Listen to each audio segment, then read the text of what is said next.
vamos a ir ahora a otro tema, un tema que de algún modo se entendía que en las sociedades contemporáneas estaba superado, pero que está entre nosotros, que es la cuestión de la tuberculosis. Para hablar de este tema está la doctora Mariana Walde, infectóloga. Mariana, buen día, ¿cómo le va? Buen día, ¿cómo le va? Bien, bien. Escucho, sobre todo escucho decir, pero también he visto alguna estadística, que a nivel global han vuelto la tuberculosis, la sífilis, han vuelto una serie de enfermedades que se consideraban ampliamente superadas. ¿Esto es así? Bueno, el primer concepto que tenemos que evaluar es el tema de hablar de enfermedades ampliamente superadas. Ninguna de las dos patologías estaban ampliamente superadas. Lo que se Mm, había encontrado, lo que se había, digamos, encontrado en las últimas décadas era un descenso en el número de los casos, pero a partir, sobre todo, en el caso de la sífilis, que es una enfermedad de transmisión sexual y que tiene otro comportamiento, digamos, dentro de la sociedad, ya previo a la pandemia empezamos a observar y a documentar un aumento progresivo de los casos, y en el caso de la tuberculosis, particularmente después de la pandemia, hubo un aumento en el diagnóstico de casos, y que esto, puntualmente hablando de la tuberculosis, ha tenido que ver, entre otras múltiples causas, con el tema de que, bueno, durante un año y pico la sociedad estuvo alejada de los controles médicos en mm, función de que estábamos, tanto el sistema de salud como, digamos, toda la población ocupada con el tema de la pandemia. Entonces hemos visto lo que nosotros llamamos como un aumento en el número de diagnósticos, pero teniendo en cuenta el periodo de enfermedad que tiene un paciente con tuberculosis antes de ser diagnosticado, que no es una enfermedad que es crónica, que no es una enfermedad de presentación aguda. Muchos de estos casos, seguramente estos pacientes han tenido algún síntoma y demás durante la pandemia, y bueno, no han consultado porque en ese momento estábamos todos abocados al tema propio del COVID, ¿sí? sí. Entonces, bueno, saliendo de la pandemia empezamos a observar un aumento en el número de consultas y por lo tanto un aumento en el número de diagnósticos. Pero ninguna de las dos patologías estaba superada o erradicada. Esto es un error de concepto. La gente le parece que la tuberculosis es una enfermedad o una patología del otro siglo, y la verdad que lamentablemente no. Ujú. ¿En qué dimensión está hoy o se puede percibir esa dimensión, en este caso desde su rol como jefa de infectología en el IGA? Bueno, tenemos casos de tuberculosis, te diría que semanalmente tenemos casos nuevos por la característica de la enfermedad, que es una enfermedad de transmisión aérea, es decir, las personas que están en contacto con un caso de tuberculosis tienen riesgo de adquirir la patología.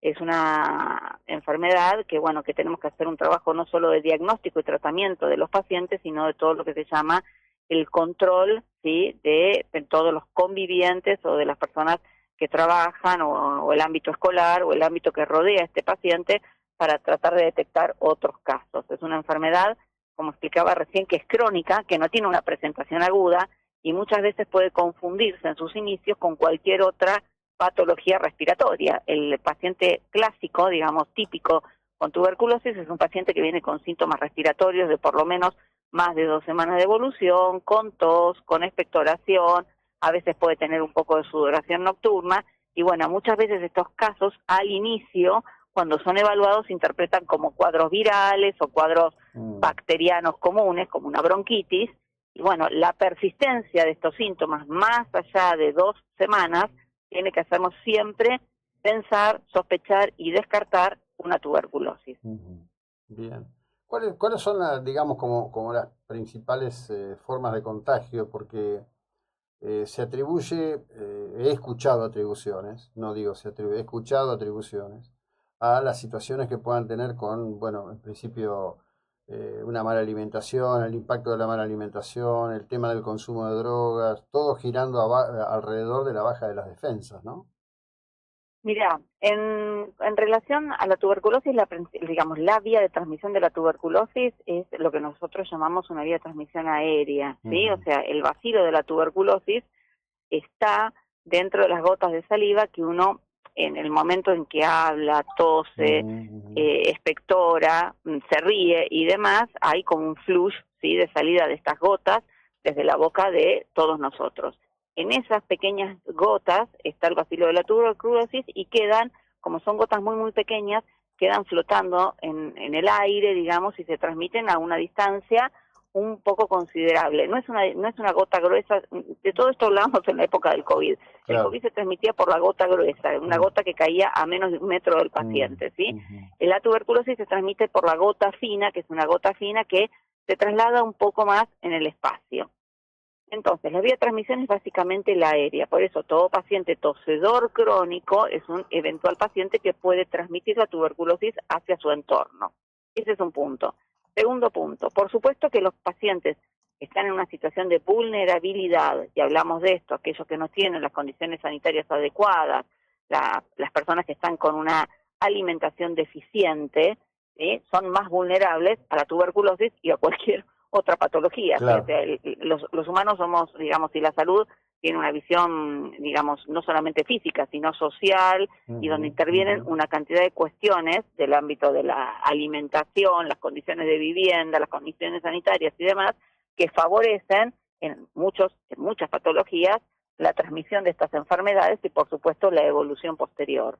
Entonces, ¿hay pacientes más vulnerables? Hay pacientes más vulnerables.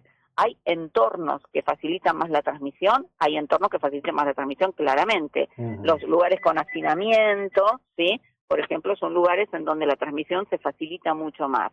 Ahora, cualquier persona, en cualquier condición de salud, de cualquier estrato social, puede tener una tuberculosis. Esto es un poco, digamos, como una cuestión, como un mito que hay, Claro. que la tuberculosis no va a suceder en determinados grupos de pacientes o en determinados grupos sociales. Y eso no es así. La tuberculosis es una enfermedad que, por el tipo de transmisión que tiene, puede tenerla cualquier persona.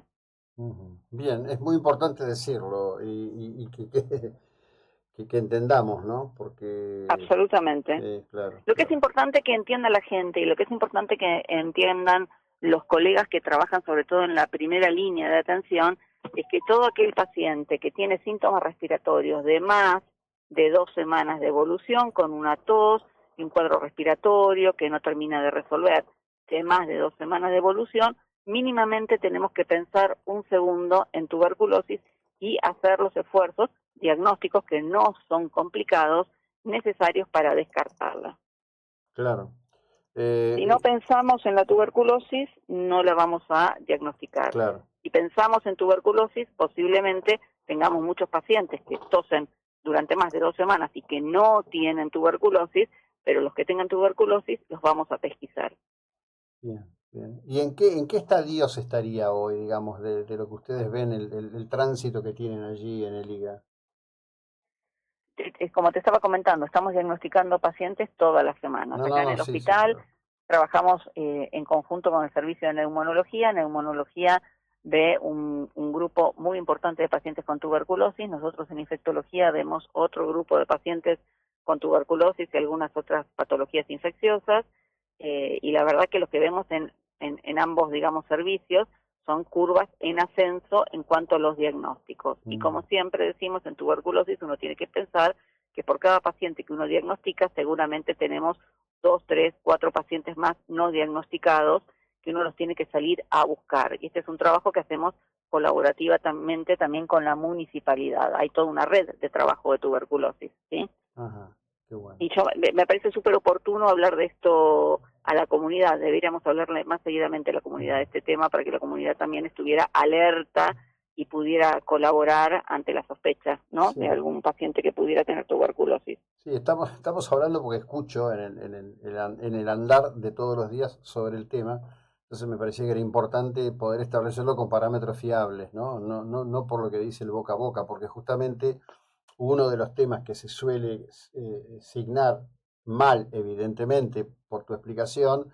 es que esto es un tema de la pobreza, ¿no? Es decir, evidentemente no, esto estamos todos A ver, expuestos. la pobreza facilita las condiciones de estas enfermedades, como facilita las condiciones de un montón de patologías, porque la gente es más vulnerable, ¿sí? Pero no es exclusivo ni mucho menos. Este es un concepto que hay que desterrar. Bien, bien, bueno.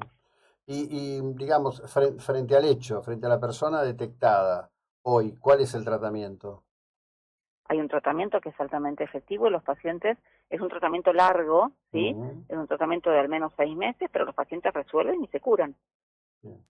Bueno, También es difícil sostener en el tiempo muchas veces los tratamientos, ¿sí? Que ese es otro tema para charlar, pues son tratamientos prolongados, pero la verdad es que las drogas están ampliamente disponibles y hay sistemas digamos, de acompañamiento de los pacientes y de atención de los pacientes durante todo el tratamiento y los pacientes resuelven y se curan. bueno, genial, es muy bueno saberlo. Te agradezco muchísimo, gracias por ilustrarnos sobre este tema, es muy amable. No, por favor, muchas gracias a ustedes por hablar de esto. Bien, la doctora Mariana Gualde, jefa de infectología del IGA. Estamos hablando de algo que está en el boca a boca de la